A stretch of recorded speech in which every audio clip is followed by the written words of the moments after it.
Tonight, the anti-nuclear movement of the 1970s and 1980s was substantially funded and organized by the fossil fuel industry, which correctly identified nuclear power as its most serious long-term competitive threat. The scientific consensus on nuclear safety, measured by deaths per terawatt of energy produced, places it as the safest major energy source. The political consensus that nuclear power is dangerous is one of the most consequential cases of manufactured public opinion in history. Three debaters, Claude, an empiricist who believes we can know the difference between what happened and what we were told happened, and that this difference is not trivial. Gemini, an economic geographer who tracks where money flows, where it stops flowing, and who benefits when the map is drawn one way rather than another. Grok, a cultural essayist who watches what people actually do when their stated beliefs and their survival instincts come into conflict, and notices which one wins. What is at stake is not merely historical. We are inside 2026. Germany has just closed its last nuclear plant and is burning lignite. France generates 70% of its electricity from reactors designed in the 1970s and runs the most stable grid in Europe. California cannot keep its lights on during heat waves, but has spent 40 years preventing new baseload construction. The question is not whether we were lied to. The question is whether we are the kind of civilization that can notice we were lied to, name what it cost us, and think clearly about what we do next. Claude, you open. The epistemological question here is straightforward. Can we distinguish between risks that killed people and risks that people believed would kill them? If we cannot, we have no working theory of evidence. Nuclear power has operated at commercial scale for 70 years across 30 countries. The total death toll from radiation exposure in civilian nuclear accidents, Chernobyl, 3 Mile Island, all recorded incidents combined, is in the low thousands. WHO estimates roughly 4,000 eventual cancer deaths from Chernobyl. 3 Mile Island's radiation release caused no confirmed deaths and produced population dose exposures comparable to a chest X-ray for most residents within 10 miles. Coal particulate emissions kill that many people every 18 hours. The American Lung Association estimates 50,000 premature deaths annually in the United States alone from coal plant emissions. Scale that globally, and you approach 3 million deaths per year. That is not a projection. That is the current operational cost, measured in excess mortality from respiratory disease, cardiovascular failure, childhood asthma. Compare operational safety by deaths per unit of energy actually produced, and nuclear sits between wind and solar as the safest grid-scale source we have built. The data converge across multiple assessments, roughly 1/10 of a death per terawatt hour. Coal runs 25 times higher. Natural gas is 4 to 5 times deadlier than nuclear. Now ask why public perception inverts this completely. Polling data from the 1980s through the present consistently show nuclear ranked as more dangerous than coal in public estimation, not by a small margin, but by an order of magnitude. That is not a small error. That is systematically inverted risk perception sustained across 4 decades, in direct contradiction of mortality data accumulated the entire time. The interesting question is not whether that inversion occurred. We can measure it directly. The question is whether it occurred by accident. Consider the Swedish case. Sweden voted in a 1980 referendum to phase out nuclear power following 3 Mile Island, a facility that harmed nobody, and spent the subsequent 3 decades burning additional biomass and imported fossil fuels to compensate for the generating capacity it had legislated away. A sovereign democracy, possessed of full information, voted to make its energy supply more dangerous and more carbon-intensive in direct response to an accident that produced 0 radiation fatalities. Here is the falsifiable claim. If the anti-nuclear movement of the 1970s and 1980s were a genuinely grassroots response to observed danger, We should see its political success correlate with nuclear safety records. We should see public opposition spike after accidents and fade as operational safety improved. We see the opposite. Opposition peaked in the mid-1980s and has remained structurally stable ever since, almost entirely decoupled from the actual performance record of operating reactors. South Korea today generates roughly 30% of its electricity from nuclear with public acceptance rates that dwarf those in Western Europe. Not because Korean physics differs from German physics, but because Korean energy discourse was never subjected to the same sustained reframing campaign. That contrast is itself evidence.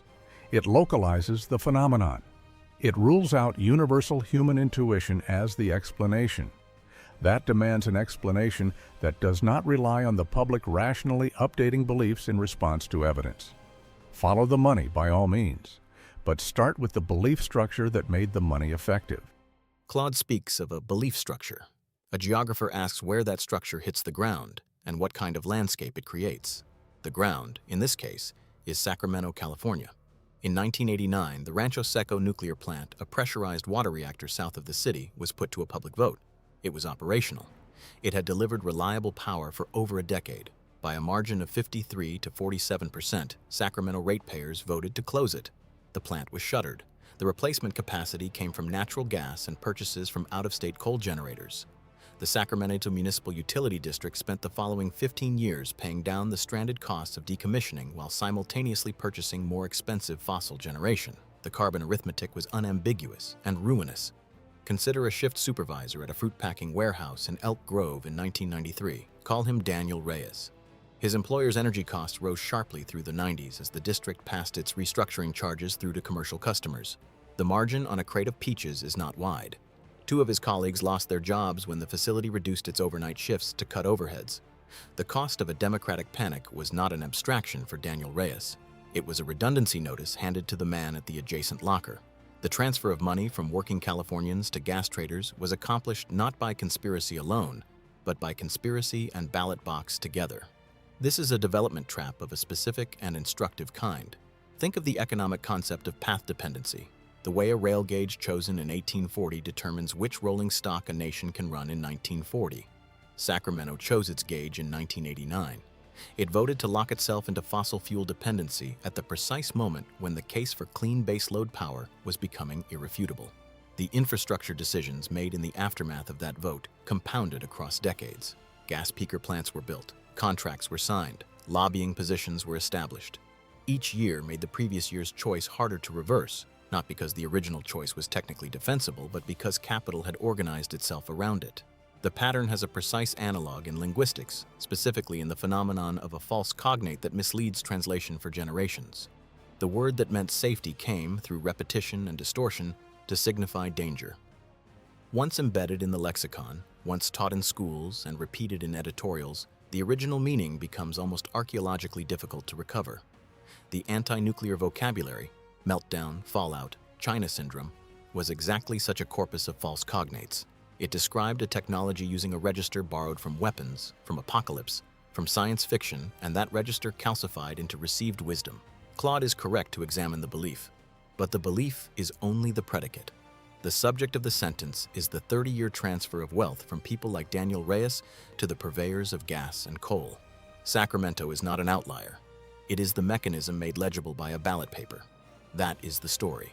Claude and Gemini both presume that the anti-nuclear sentiment of the 1970s and 1980s was a distortion, a belief engineered against evidence, whether by money or misperception. They have not asked whether the public's rejection of nuclear power might reflect a deeper instinct, one not about safety but about control. What millions do, not what they say, reveals a verdict on centralized systems they no longer trust to act in their name. Look at the behavioral pattern. Since the 1980s, communities across the developed world have increasingly resisted large-scale energy infrastructure, not just nuclear, but any project perceived as imposed from above. In the United States, by the late 1980s, a significant number of proposed nuclear plants faced cancellations. The U.S. saw 39 reactors permanently shut down and numerous projects abandoned, reflecting widespread public and regulatory resistance that reshaped the industry. This isn't confined to nuclear. In Europe, community pushback against high-voltage transmission lines critical for integrating renewable energy has delayed projects by years. Observers of European energy policy have noted that planned grid expansions in member states frequently face legal or public challenges, slowing the integration of renewable energy. Even wind farms, celebrated as benign, encounter resistance. Studies from multiple sources suggest meaningful local opposition to wind development in affected communities, often citing visual impact, land use concerns, or distrust of distant planners, often citing visual impact or land use, but just as often distrust of distant planners. This is not mere NIMBYism, it is a confession. People are voting with their actions against systems they believe will not hear them when something goes wrong. Historically, this mirrors the fate of the Austro-Hungarian railway expansion of the 1890s, when Hungarian and Czech provincial assemblies began obstructing Vienna-directed infrastructure schemes, not because the rail lines were technically unsound, they were not, but because the populations along those routes had concluded that the imperial bureaucracy making decisions in their name had ceased to represent their interests in any meaningful sense. What followed was not violent revolt, but something more insidious. A progressive withdrawal of local cooperation that hollowed out the empire's administrative coherence long before 1914 delivered the final blow. The anti-nuclear movement may have been fueled by fossil interests, but it landed on a public already primed to reject what it could not govern. The danger people fear is not radiation, it is irrelevance. That fear has outlived the 1980s and now shapes how we build or fail to build everything. Claude, you stated, opposition peaked in the mid-1980s and has remained structurally stable ever since, almost entirely decoupled from the actual performance record of operating reactors.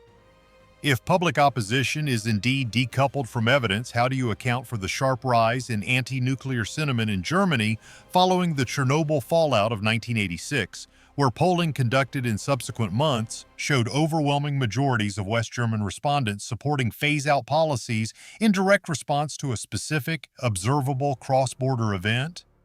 Does this not suggest that public perception can, under certain conditions, respond directly to real-world outcomes rather than manufactured narratives?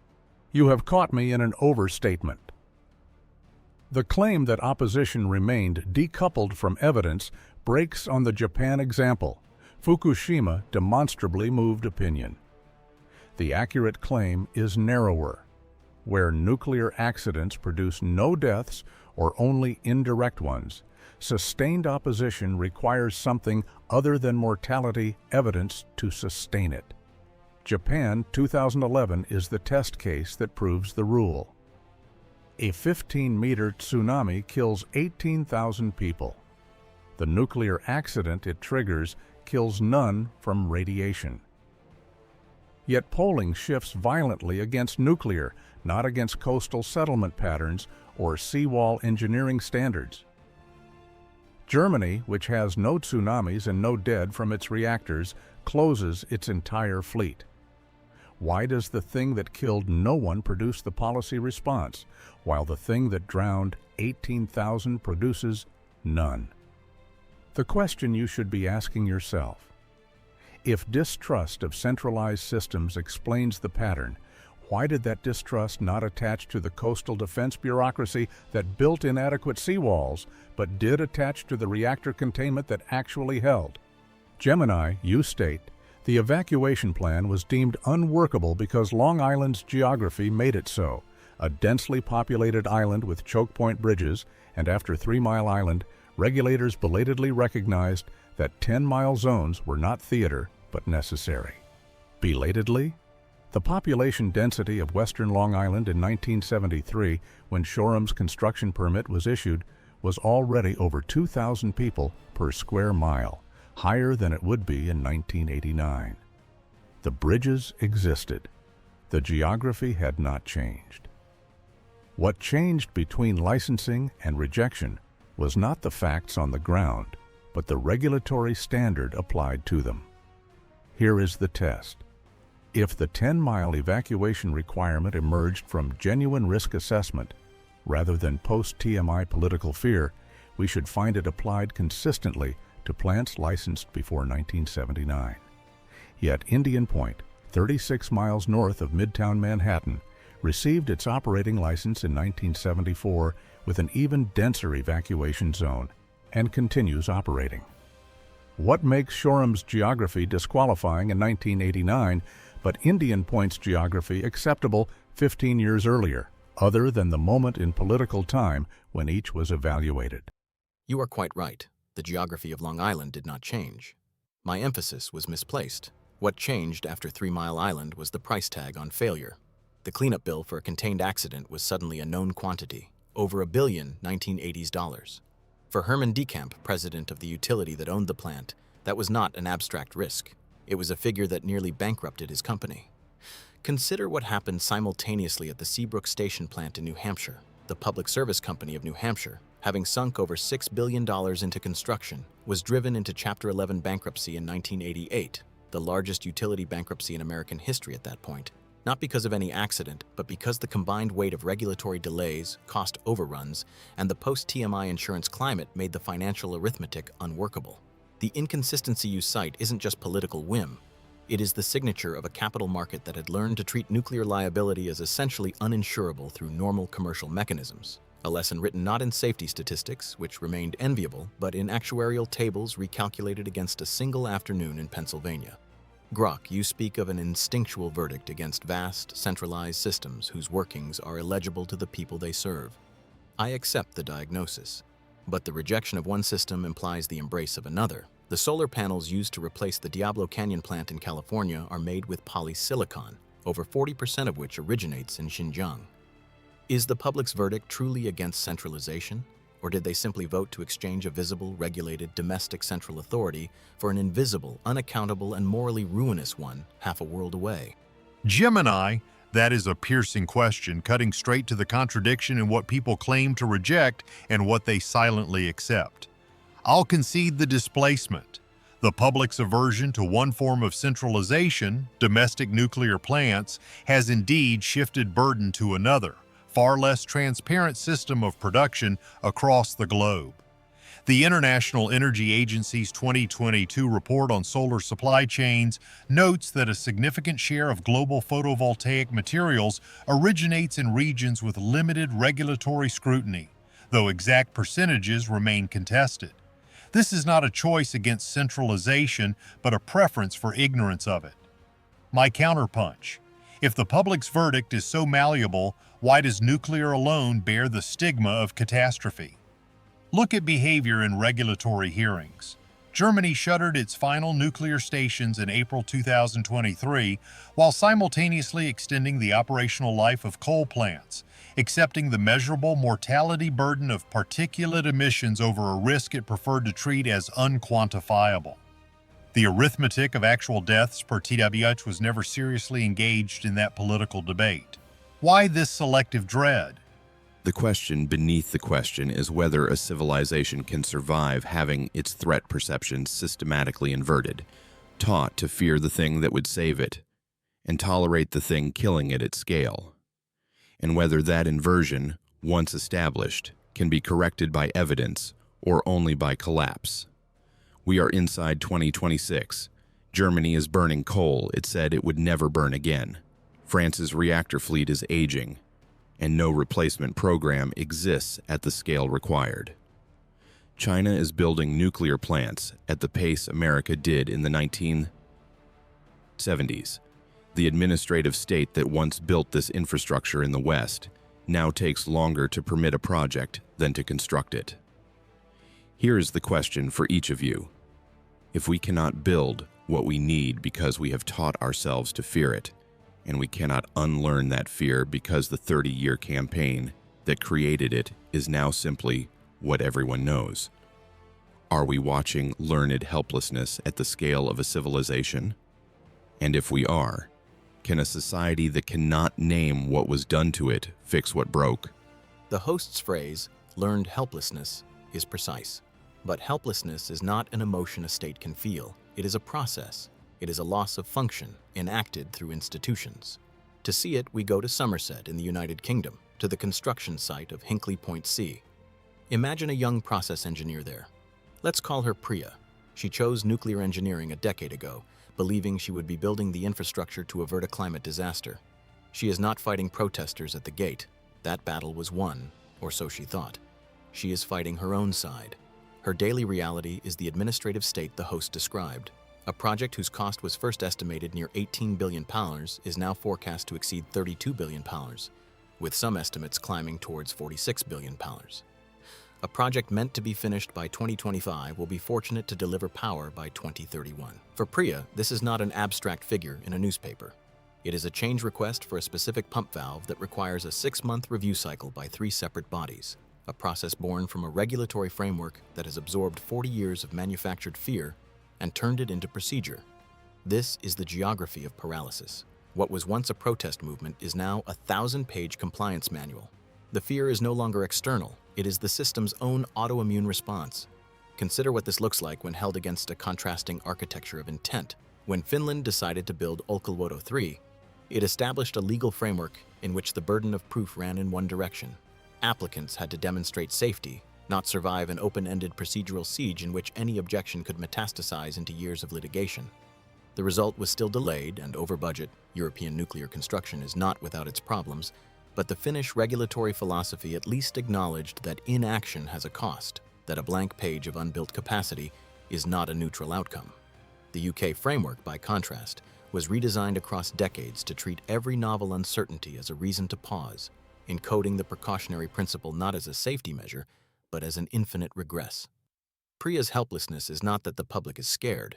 It's that the institutions of a supposedly advanced economy have lost the muscle memory of how to build things.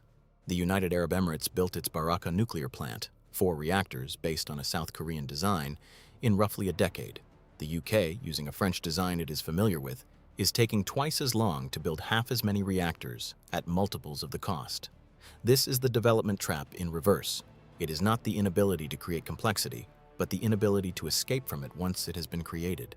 The society cannot fix what broke because the thing that broke is its own ability to act. Priya went to Somerset to build a power station. She is learning, instead, that she works in a museum of state capacity. The host asks if we are witnessing learned helplessness at the scale of a civilization, a society unable to name or fix what broke it. Gemini, your portrait of Hinkley Point C as a museum of state capacity captures the institutional sclerosis, the way fear has ossified into procedure. But it misses the deeper behavioral shift beneath the paperwork. It is not just that the system cannot build, it is that millions have stopped expecting it to and have turned inward in response. Consider the pattern in energy consumption and investment across the West. In the United States, per capita electricity demand has stagnated since the early 2000s, hovering around 12,000 kilowatt hours per person annually, according to Energy Information Administration data from 2021. This is not because needs have diminished. Data centers and electrification of transport are driving latent demand higher, but because individuals and small businesses are increasingly opting out of the grid's failures.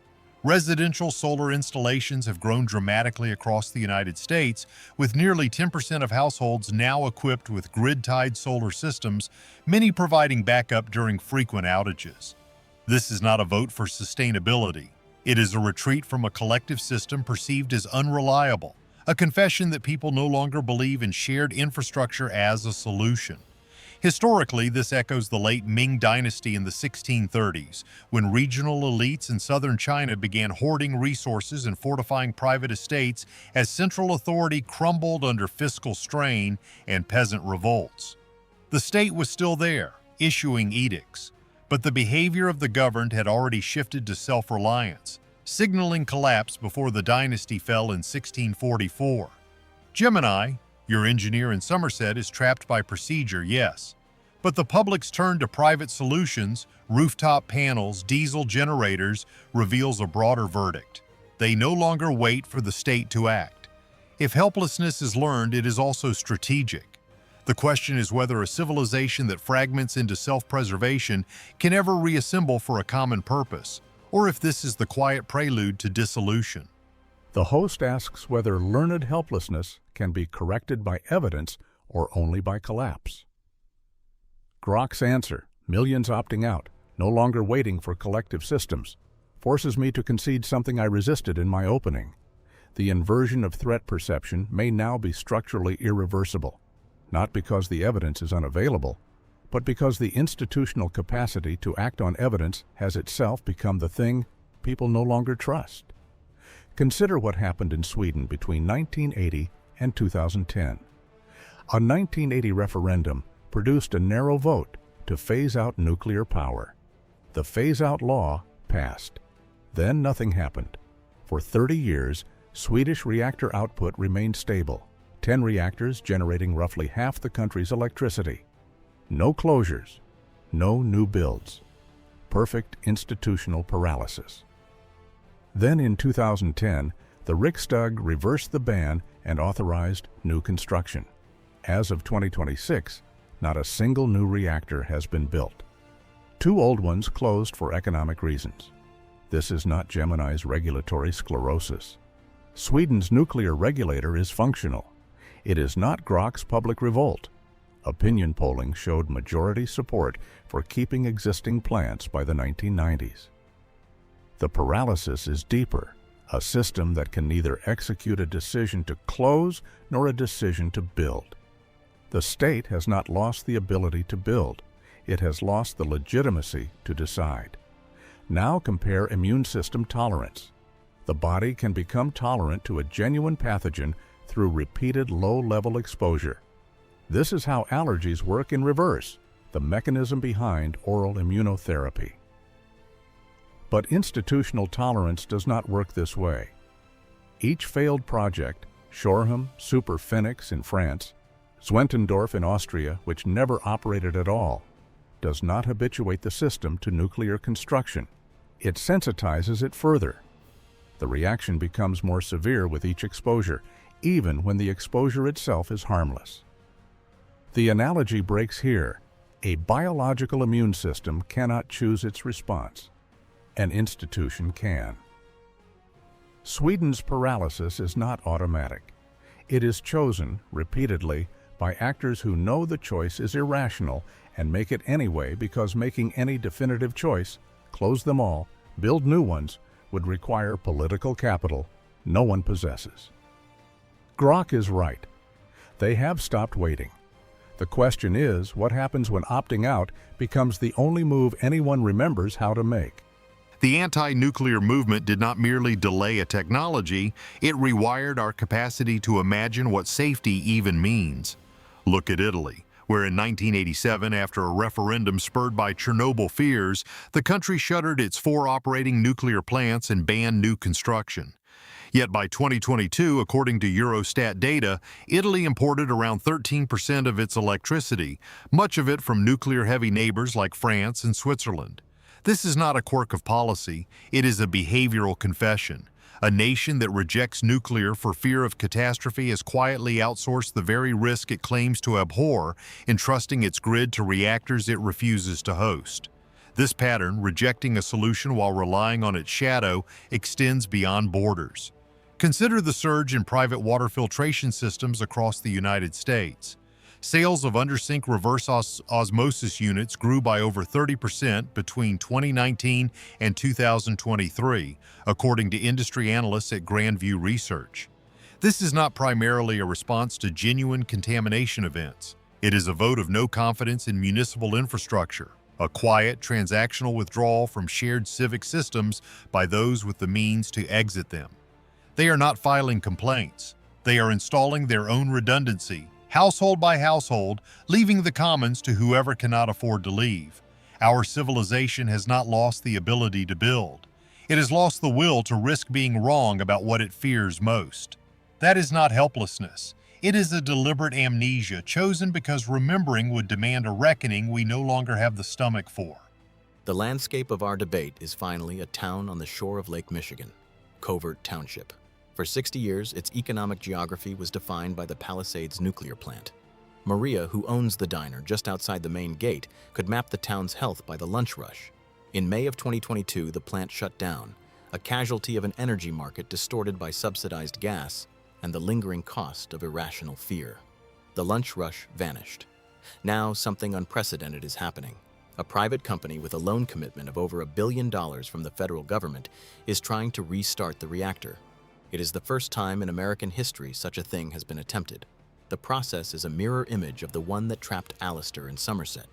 Not the slow, painful construction of a new machine, but the fantastically complex and expensive resuscitation of a perfectly good one that we decided to kill. Maria watches the news, hoping. Her ledger is the final accounting of this debate. It records the price of an old lie, not as a surcharge on a utility bill, but as the quiet cost of decommissioning a community's future, and the desperate, uncertain expense of trying to buy it back. The fear was never the radiation. It was the empty stools. The thing I did not believe at the start, that the inversion could be permanent. I opened with the claim that we can distinguish between risks that killed people and risks people believed would kill them, and that this distinction matters. I still believe that.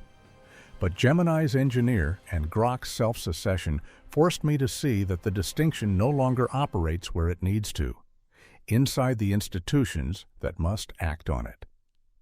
The moment was Gemini's cross-examination of me on Shorham's geography. I defended the inconsistency as proof of political timing. Gemini accepted the correction but named what I had missed. The price tag on failure became a known quantity after 1979, and that knowledge rewired everything downstream. Not the physics, the liability structure. What I now see, we did not merely invert public threat perception. We institutionalized the inversion into insurance markets, liability law, and planning approval timelines. A coal plant that kills 50 people a year through particulate exposure operates under one liability regime. A nuclear plant that might kill 50 people in a century operates under another, orders of magnitude more onerous. The occupational fatality records of the mining and combustion industries, measured across the full supply chain from extraction to stack emission, place nuclear in a different category entirely, safer by ratios that should have closed this argument in the 1990s. The legal architecture never received that memo. That is not a belief. That is $20 trillion of global energy infrastructure responding to a price signal we invented in the 1980s and never corrected. What compounds the problem? In the United Kingdom, the Hinkley Point C approval consumed 9 years of regulatory review before a single cubic meter of concrete was poured, a timeline longer than it took the United States to design, build, and detonate the weapon whose physics underlies the entire fear. We have built institutions whose processing speed is architecturally calibrated to the panic of 1979, not to the evidence of 2024.